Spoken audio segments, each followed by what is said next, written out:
Herkese günaydınlar arkadaşlar. Kahvaltıyı hazırlıyorum. Şöyle Ayşe'ye ne yapsam dedim. O da patates kızart dedi. Böyle biraz patates kızartıyorum. Biraz biber yıkadım. Onları kızartacağım arkasına. Üstüne sos mis gibi gider. Böyle kahvaltımızı yapalım. Ondan sonra hemen pastayı yapacağım. Önce onu halledeyim bir. Birleştirelim. Dün yapamamıştım. Kaldı öyle. Ondan sonra günlük işlere bakarız. Kahvaltımızı yaptık. Şöyle camları güzel hep açtım.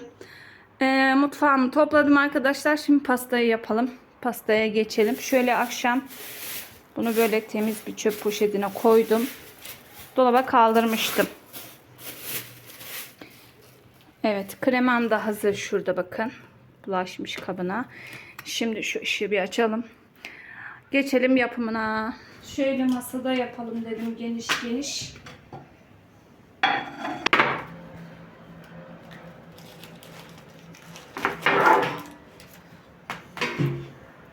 Şimdi masamı sildim. Temiz arkadaşlar. Şimdi öncelikle kekimizi bir ters çevirelim. Oy çok güzel olmuş pandispanyası. Bakın öyle ince de olmamış. Güzel olmuş.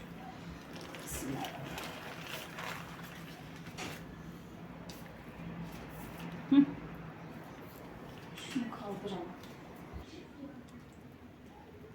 Şöyle hafif hafif ıslatacağım bunu. Kuru kalmasın kekimiz.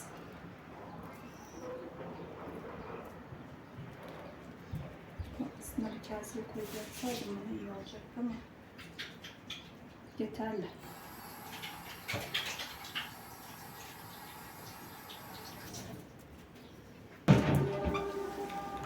Şimdi ben bunu 4 parçaya böleceğim. Eşit bir şekilde. Evet, şöyle yerlerini belirledim ki yamuk yumuk kesmeyeyim, eşit kesilsin diye.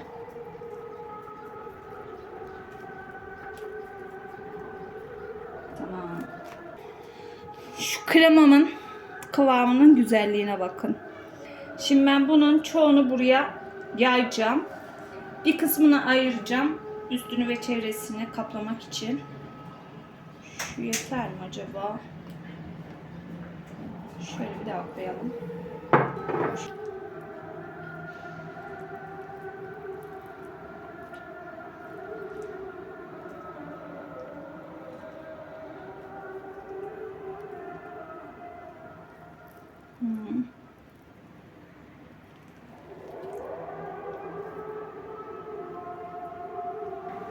Şöyle muzları da yayalım.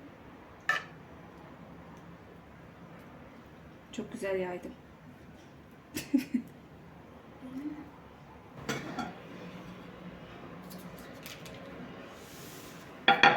Buna da küçük mü gelir bu? İnşallah küçük gelmez. Şöyle biraz şuraya bulaştırayım ki kaymasın. Dur, hatta biraz daha alayım.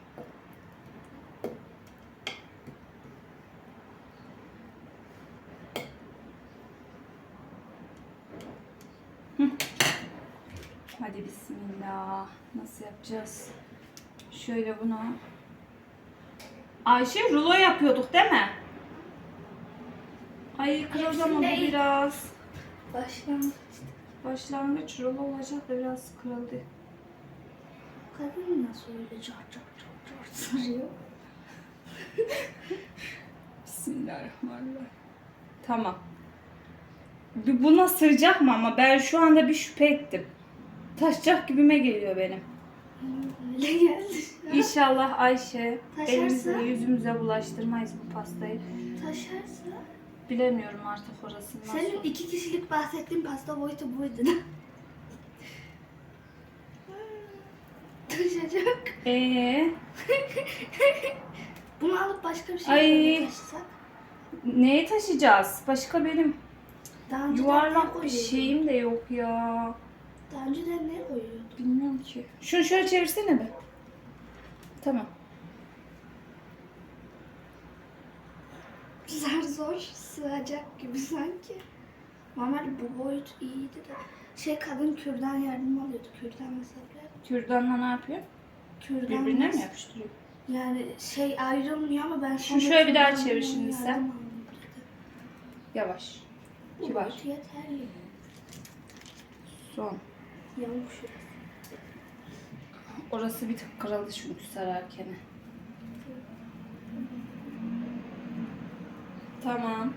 Sırada Şimdi şunu bir elimizin altına önce alalım. kremayla son krem şantiyle. İnşallah dağılmaz.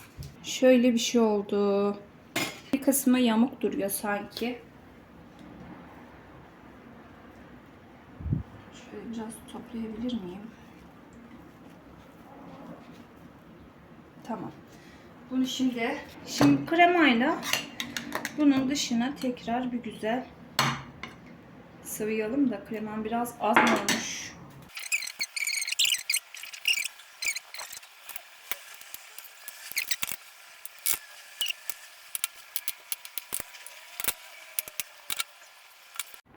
Kocaman bir pasta oldu. Efeciğim olsaydı diyorum burada şimdi Ayşe'ye nasıl yerdi? Boğazından nasıl açacak? Şu tarafı yamuk oldu. Hem tabağı yamuk yerleştirmişim. Şu tarafa gitmiş. Ve su varken de bak şu altlara derin girmişim sanırım.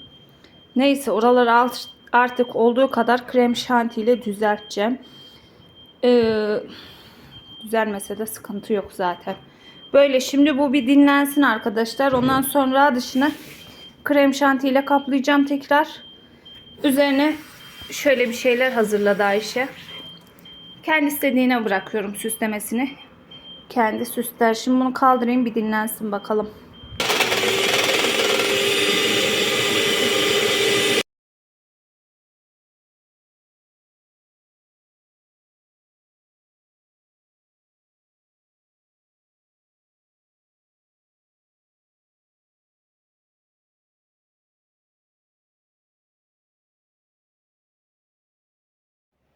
Videonun bazı kısımlarında ses yok arkadaşlar. Neden böyle oldu anlamadım. Aslında konuşmuştum. Böyle pastanın krem şantisi sıcaktan dolayı kıvam böyle cıvıklaşmış dediğim. Onu biraz daha toparlasın diye tekrar dolaba koydum. Dün ben bunları böyle dilimlemiştim. Emre gitmeden önce domates almıştı. Ayşe ile ikimize de biraz fazlaydı. Dilip böyle kurutayım dedim. Kışın güzel oluyor. Ben bunun mezesini yemiştim bir yerde. Böyle cevizli falan zeytinyağlı çok hoşuma gitmişti ama kendim hiç denemedim o şekilde. Ben de genelde bunu kuruttuğum patlıcanlara ekliyorum kışın.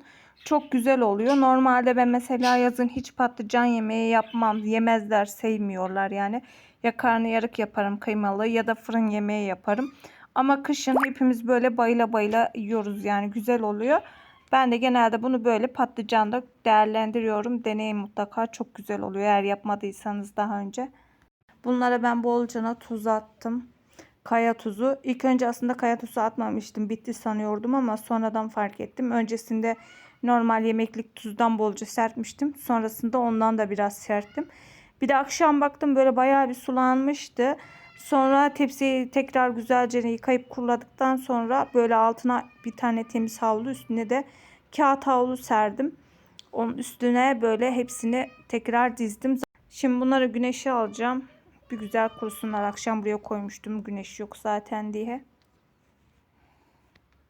Ama biraz daha inşallah kurutmak istiyorum.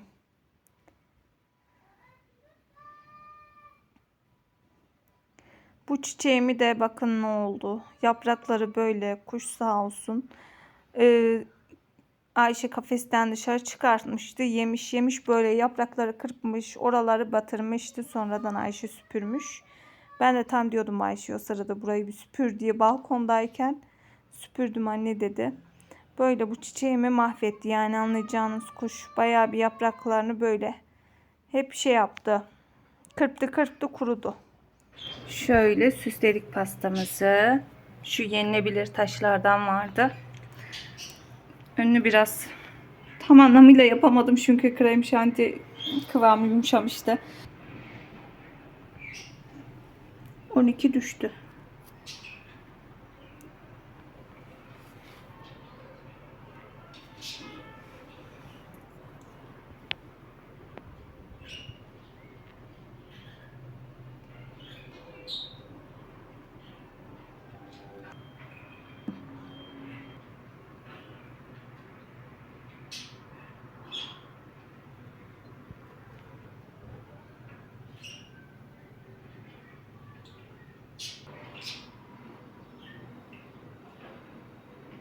Kendi pastasını kendi elleriyle süslüyor kız.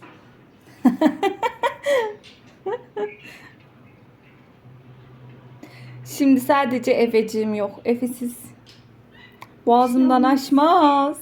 Yavrum benim. Olsaydı nasıl yerdi? Anne bir dilim daha yiyebilir miyim derdi. Oldu gibi işte. Tamam. Tatlı oldu, ha güzel oldu. Dedim bembeyaz yapınca hani boş gözükür, güzel olmaz dedim de. Böyle bunları taşları falan koyunca güzel oldu.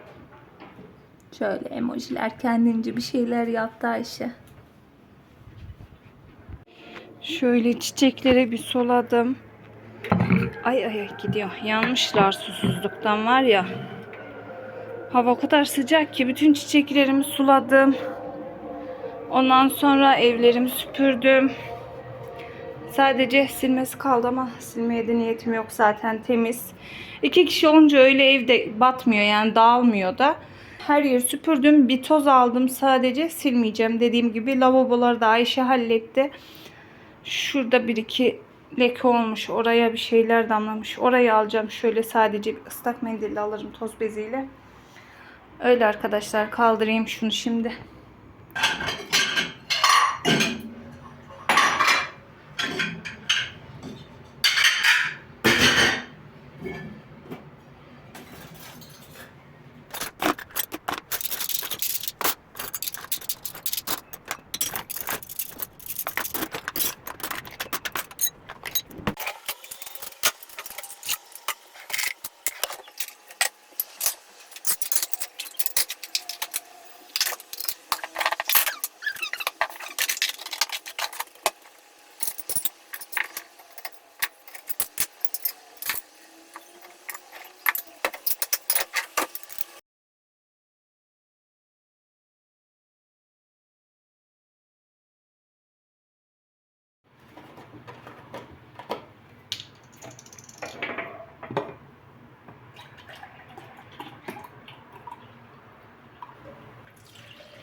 Tamam mı?